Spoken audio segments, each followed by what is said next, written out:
Hi moms and friends, welcome to Kiana Baby. Kiana Baby merupakan baju berbahan dasar katan bambu yang mengandung antibakteri, lembut, menyerap keringat dengan maksimal dan temperatur regulatif. Punya cocok untuk kulit bayi yang sensitif. Nah, sekarang kami akan menjelaskan SWOT, Festival, dan 10 Types of Innovation dari Kiana Baby. Jadi, simak videonya. Selanjutnya mari kita membahas mengenai analisis SWOT dari Kiana Baby. Pertama, kita akan menjelaskan mengenai strap. Pertama, katun bambu yang berbeda dengan katun pada umumnya mampu menghindari alergi pada kulit bayi yang cenderung sensitif.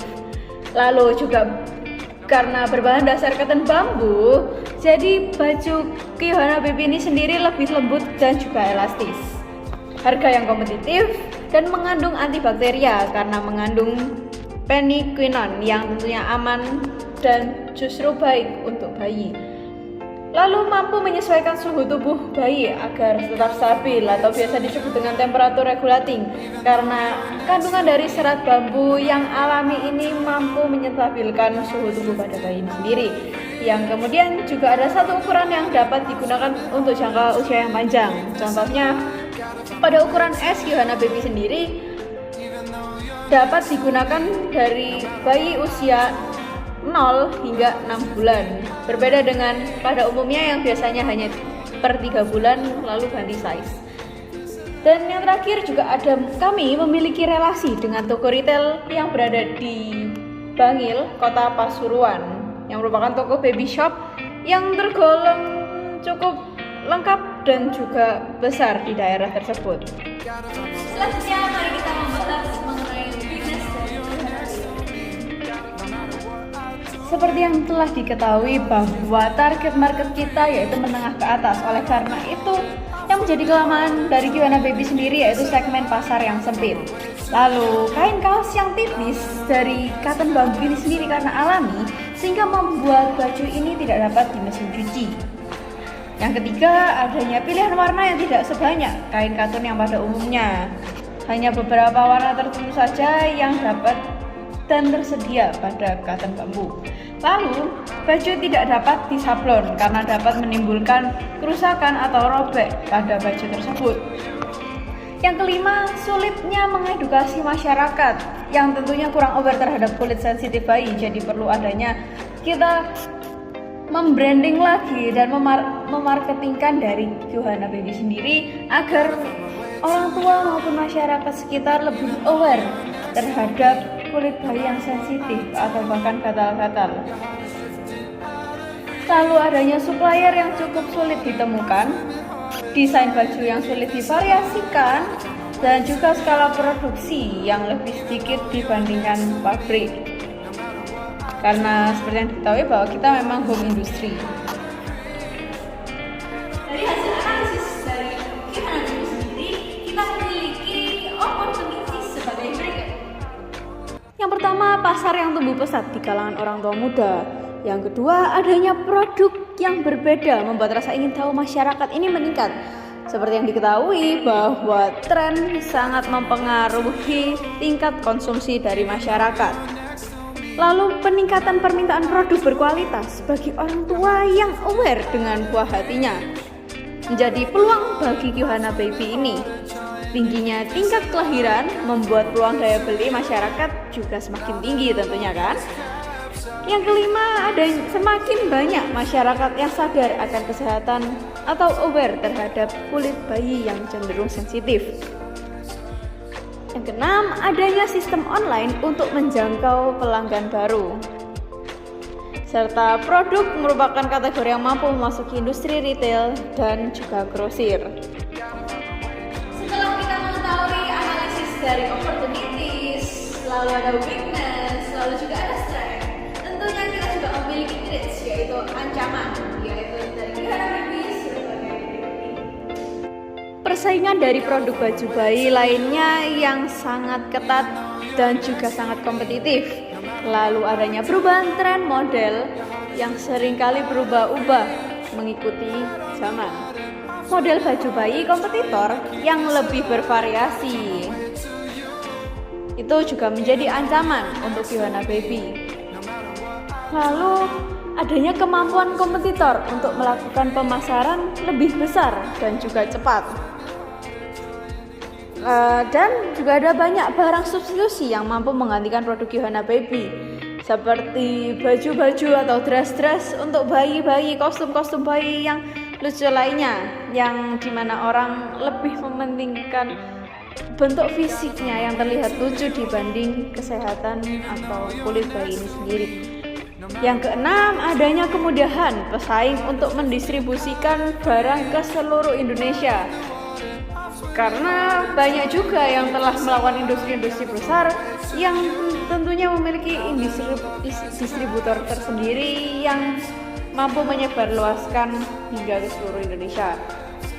Dan yang terakhir, masyarakat yang lebih memilih harga murah dibandingkan kualitas tinggi. Untuk customer sendiri, jadi dari politik, ekonomi, sosial, teknologi, environment, dan legal. Berikut penjelasannya. Poin pertama yaitu politik. Harga impor bahan baku produk fashion dikenai biaya masuk yang lebih mahal. Lalu karena adanya konflik Palestina yang menyebabkan pakaian kurang layak untuk bayi. Dikarenakan ada acara G20 di Bali, kami diberi kelebihan untuk lebih mampu meningkatkan kerjasama dengan pihak luar negeri. Indonesia sebagai tuan rumah Asian Games mampu meningkatkan produk dalam negeri yang akan kami gunakan sebagai peluang. Lalu pemenuhan kewajiban yang membayar pajak senilai 0,5% untuk UMKM online. Poin E adalah ekonomi. Kenaikan harga bahan baku dan jasa mempengaruhi harga pokok produksi, membuka peluang ketenagakerjaan untuk memenuhi kebutuhan operasional Yohana Baby. Pemulihan kondisi ekonomi sejak pandemi karena daya beli masyarakat yang kembali meningkat. Meningkatnya pendapatan dengan memberikan solusi kepada orang tua dan bayinya. Sebagai salah satu penyumbang GDP ekonomi kreatif industri. Poin ketiga, sosial. Di Indonesia saat ini, Indonesia mengalami angka kelahiran sangat tinggi. Lalu gaya hidup masyarakat yang cenderung konsumtif. Kami juga melakukan upaya pengedukasian kepada masyarakat agar lebih aware terhadap kulit bayi mereka yang sensitif. Lalu ada pola masyarakat yang dapat mencoba hal baru dan hal yang sedang trending. Target orang tua muda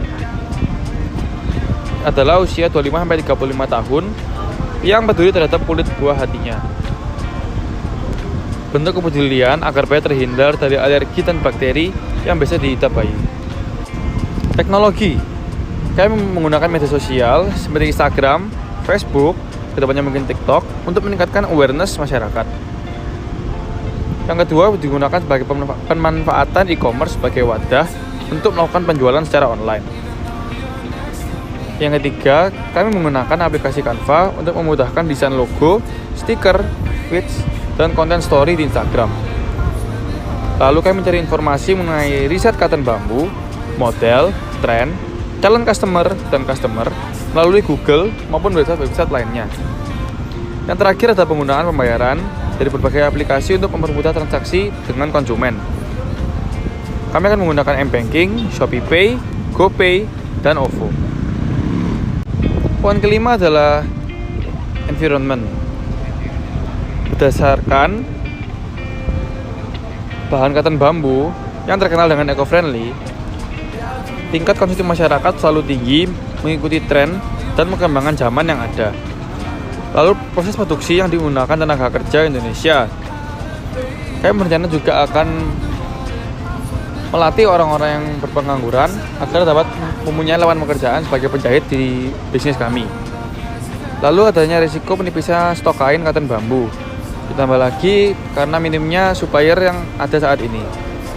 Yang terakhir, sebagian masyarakat yang lebih mengutamakan harga murah dibandingkan kualitas tinggi. Yang terakhir ada legal, yaitu kami perlu mendaftarkan NPWP untuk mengurus legalitas perusahaan ini. Yang kedua, pemberlakuan legalitas pada produk ber-SNI. Yang ketiga, kami juga perlu mendaftarkan logo dan brand pada HAKI. Lalu ada juga peraturan pemerintah nomor 7 tahun 2021 tentang kemudahan, pelindungan, dan pemberdayaan koperasi usaha mikro kecil dan menengah. Dan terakhir, adanya peluang investor yang menanamkan modal di perusahaan ini.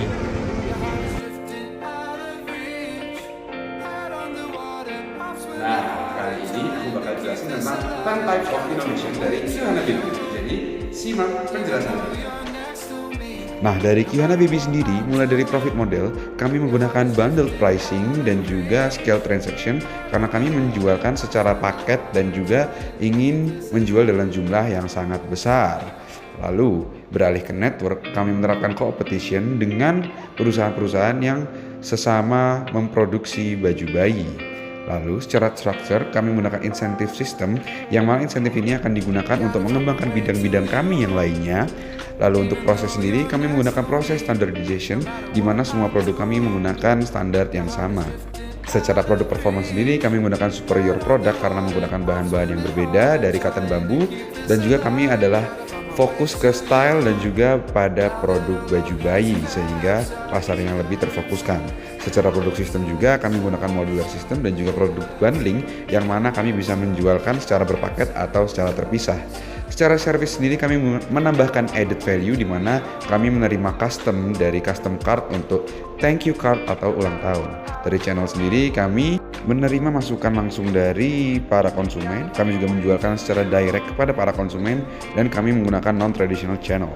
Secara brand sendiri, kami memiliki beberapa keunggulan di mananya kami sudah menggunakan private label kami sendiri dan juga sudah ada sertifikasi SNI untuk bahan yang dipakai. Nah, untuk customer engagement sendiri sekarang belum ada dan kami berencana untuk menginovasikan untuk adanya community and belonging untuk komunitas ibu-ibu yang memiliki bayi dan personalization. Lalu untuk channel sendiri kami akan membuat experience center di mana kami akan membangun sebuah komunitas yang dapat menjadi wadah bagi seluruh konsumen kami. Dari service sendiri kami ingin menjanjikan garansi bagi produk-produk kami. Lalu dari produk sistem kami akan menggunakan extension atau plugins dan juga integrated offering serta complements yang mana menjadi pelengkap dari produk-produk kami sendiri nantinya. Dari network sendiri kami ingin menggunakan open innovation dan collaboration untuk berkolaborasi dengan perusahaan-perusahaan lainnya. Contohnya seperti memasok produk kami ke toko-toko bayi terdekat. Dari sini kita dapat menyimpulkan bagaimana progres dari awal week pertama hingga week keempat kita, yakni Kita sudah membuat tabel, kita juga sudah SEOT dan Pester, dan membuat akun Facebook. Tentunya kita telah mengupload di Instagram. Untuk Kihana Baby juga sudah diproses produksi. Nah, selain itu juga kita mulai upload story di Instagram, kita sangat aktif dan juga sudah membeli packaging untuk produk kita. Kita juga memiliki list-list dosen yang sekiranya dapat menjadi konsumen dari kita sendiri, dan kita juga telah mempelajari tentang 10 types of innovation seperti awal video tadi. Nah, untuk para teman-teman di sini semua bisa langsung cek aja Instagram kita @q.hana.baby dan bisa langsung like, follow dan comment. Thank you and see you.